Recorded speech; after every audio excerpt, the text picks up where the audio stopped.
When I first heard they were rebooting the DC Universe with a new version of Superman, and it was being directed by James Gunn, I was pretty hyped. This is coming off a Gunn success with both Guardians 3 and Peacemaker. However, Superman is one of those characters that's really hard to get right, especially after Zack Snyder's Superman having no personality. It was so refreshing to see a relatable, more vulnerable take on Superman. David Cornsweet's Superman might actually be the biggest selling point of this movie.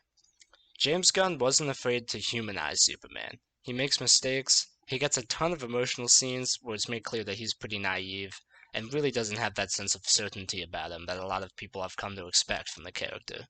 Nonetheless, you still want to root for him just based off how hard he's trying to be good. Speaking of characters, I found the supporting cast of this movie to be pretty solid. Lois is interesting in this film, and she gets a lot of good moments with Clark that really make the relationship feel believable. I will say some characters feel a bit underdeveloped, notably Jimmy Olsen and the Justice Gang. I especially think they could have developed Lex Luthor and his team a little more.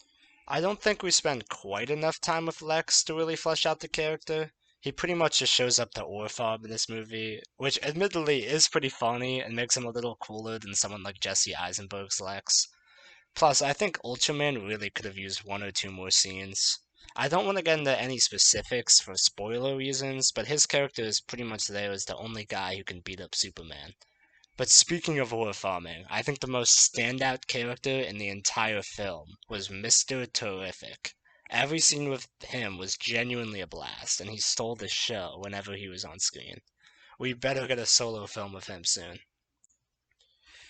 Moving on to the action in this film, I thought the CG looked pretty good.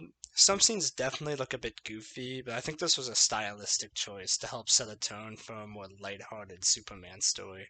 I will say the flying looked better than I thought it would, and the fights did feel pretty impactful. Superman gets beat up a surprising amount in this movie, and it leads to some pretty creative fights. One thing I absolutely love about the action in this film was the focus on Superman saving lives. Most action scenes in this movie focus more on Superman saving civilians than they do on the actual battles.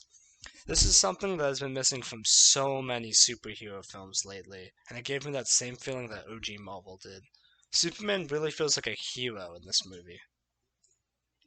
On to the bad parts about this film, I really feel like James Gunn tried to balance a bit too much. There are a lot of themes here that I really don't think get enough time to be properly explored. Notably, the war going on in this movie was treated as somewhat of an afterthought, with a bit of an anticlimactic resolution. It does feel like Superman doesn't really learn anything in this movie, and is somewhat validated for his mistakes. But I don't think it takes away too much from his character, given that this is his first introduction into the new DC universe. Lastly, I do want to talk about some of the drama surrounding this film because there was quite a bit of it. The first big controversy surrounded Krypto the dog, where there is supposedly a scene of Ultraman hitting Krypto that Gunn decided to remove after the test screenings. Now, I think this decision is a bit silly, given that villains are expected to do some kind of, you know, villainous things. I think a lot of movies these days really are just afraid to make unlikable villains. But Crypto isn't like some immortal, indestructible dog in this movie that no one can land a punch on. And he comes in, and the villains just have to ignore him so they don't get canceled. He doesn't have much of an impact on the action in this movie, and is pretty much there for comic relief. He is super cute, which helps. The other piece of drama surrounding this movie is people believing that it's just too woke or too political. Which, while I don't think the political themes are really developed, it still doesn't feel like the movie's beating you over the head with the message or anything, like a lot of the new Marvel movies do. And I mostly enjoyed the war part of this film. Getting that out of the way, should you watch Superman? Yeah, I think you should. It's one of the best superhero films I've seen in a while. For a final rating, I'd probably give it an 8 out of 10. Just go watch it.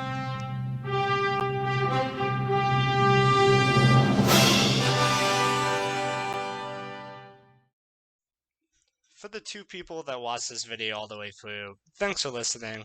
Hope I'll see you in the next one. It's been Justin from Adjusting Your Taste.